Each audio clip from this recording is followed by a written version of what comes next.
So I am ready to sacrifice anything for the people. But we will expose them. We have all the document with us and all the evidence with us. They must see, before few days ago there is a Bangladesh election. Everybody thought there will be violence, this and this and this. But see how they have done peacefully. And India is a democratic country. It's a matter of shame to block a commission.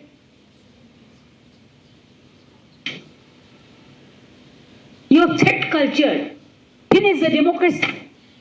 You bulldoze the democracy. It's a demolition of democracy. গণতন্ত্রকে খতম করার চক্রান্ত। রাজতন্ত্র কোনোদিন এই জিনিস করেনি।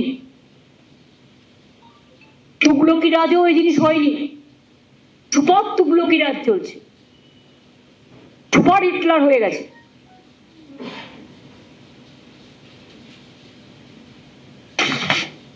আর একজন ভদ্রলোক তো বাবু এখানে বসে আছেন আরামে, তিনি আবার কিবোর্ডে বসে অফিস করছেন। প্রতিদিন কিবোর্ডে বসে তিনি নাকি বাংলায় দায়িত্ব পেয়েছেন, বাংলার খেয়ে বাংলার পড়ে বাংলার মানুষের অধিকার হরণ করছেন, কারণ বিজেপি হয়তো কিছু তাকে দেবে বলেছে। তিনি কিবোর্ডে বসে অন্যান্য যারা কয়েকটা গুপ্ত শত্রু আছে সবার মধ্যেই থাকে, সে কটাকে নিয়ে বসে প্রতিদিন প্ল্যান করছেন কি করে বাংলায় লোকেদের নাম ডিলিশন করা যায়। No inclusion, only deletion. ওদের এক্সক্লুশন কি করে করতে হয় সেটা জনগণ জানে। আমি তাদের বলবো, আপনারা যেমন ডিলিশন করছেন, আপনাদের হিস্ট্রিও কিন্তু আমাদের কাছে আছে, জিওগ্রাফিও আছে, পলিটিক্যাল সায়েন্সও আছে, সব রেকর্ডই আছে। সিঙ্গুরের জোর করে জমি অধিগ্রহণ কৃষকরা আজও বলেনি। অনেক কীর্তি কেলেঙ্কারির নায়ক নায়িকারা, প্লিজ মনে রাখবেন, আপনাদের প্রতিশোধ জনগণের উপর নেবেন না, আমার উপর নিন, আমার কোনো আপত্তি নেই, কিন্তু জনগণের উপর নেবেন না। তা যদি হয় তাহলে জেনে রাখবেন, আপনারা যদি 420 হন কেউ কেউ, আমি কিন্তু 440 volt.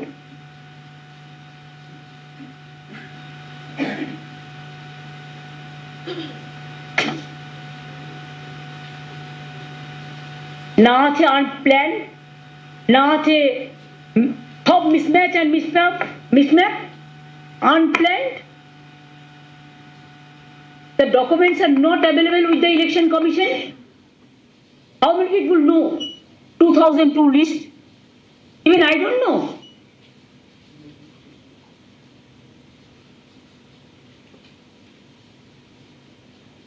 Even 2002, so far my knowledge is concerned, I'm not sure, but so far more than 40 lakhs young generation, the new name was included. And this time, instead of inclusion, you are going for exclusion and deletion. What is the motto? What is the vision? What is the intention?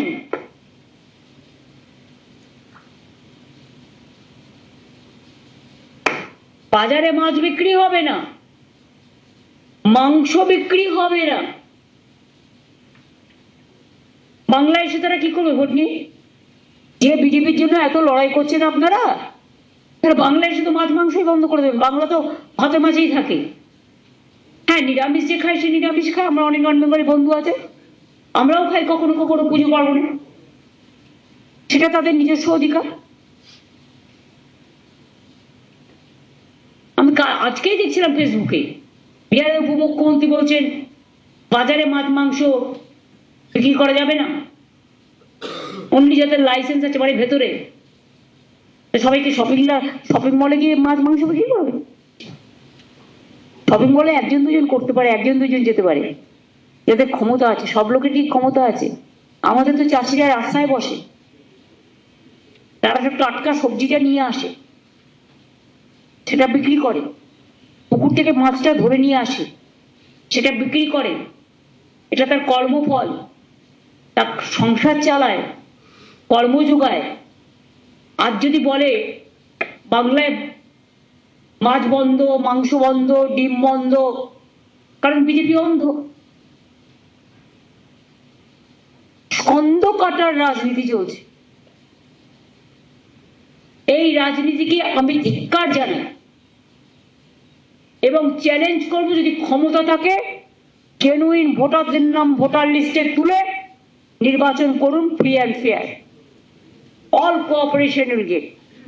কিন্তু যদি মনে করেন to demolish the democracy, to bulldoze the democratic rights of the people and to end our traditional constitution, constitutional right, citizenship right, property right,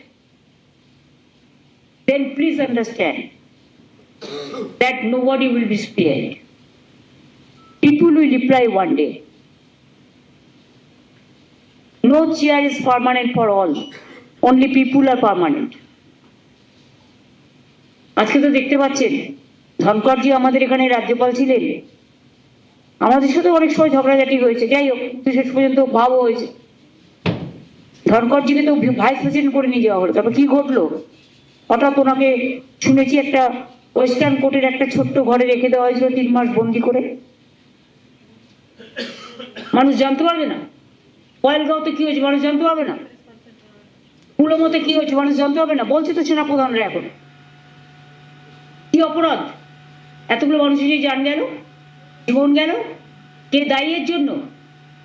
Bangla একটা পটকা ফাটলেও NIA পাঠিয়ে দেয়, national human rights পাঠিয়ে দেয়, শিডিউল কাস্ট কমিশন পাঠিয়ে দেয়, schedule tribe commission পাঠিয়ে দেয়। একটা মহিলা বিজেপিতে লোকসভায় দাঁড়িয়েছিলেন, তিনি আবার ন্যাশনাল কমিশন উইমেন থেকে চলে আসেন রাজনীতি করতে। 155 বার সেন্ট্রাল টিম পাঠিয়েছে আমাদের এখানে। আর অন্য রাজ্যে উন্নাও কিছু হলে চোখে কালো কাপড় দিয়ে ঢেকে থাকে, কেউ দেখতে পাচ্ছে না। হরিণ যেমন নিজের মুখ লুকিয়ে রেখে ভাবে আমায় কেউ দেখতে পাচ্ছে না, বিজেপিও ভাবে তারা এত অন্যায়, এত অত্যাচার করেও, বিদ্বেষ করেও, দাঙ্গা করেও, দুর্যোগ করেও, ভাগ্য ভালো যে এখনো আমরা ওপেনলি মুখ খুলিনি। মুখ খুললে বুঝতে পারবে। আমি এই দেশে জন্মগ্রহণ করেছি, বাংলাদেশকেও আমি ভালোবাসি, অন্যান্য পৃথিবীর সব দেশকেই ভালোবাসি যারা মানবিক। বাংলাদেশের ব্যাপার নিয়ে আমরা খুবই চিন্তিত ছিলাম, কারণ আমাদের বর্ডার কান্ট্রি বলে। যখন নেপালে ঘটনা হয় সেটা নিয়েও আমরা চিন্তিত ছিলাম। মণিপুরে যখন হয়, মণিপুরও আজও চলছে। নর্থ ইস্টার্ন, আমাদের বর্ডারের রাজ্যগুলো ভালো থাকলে আমরা ভালো থাকি।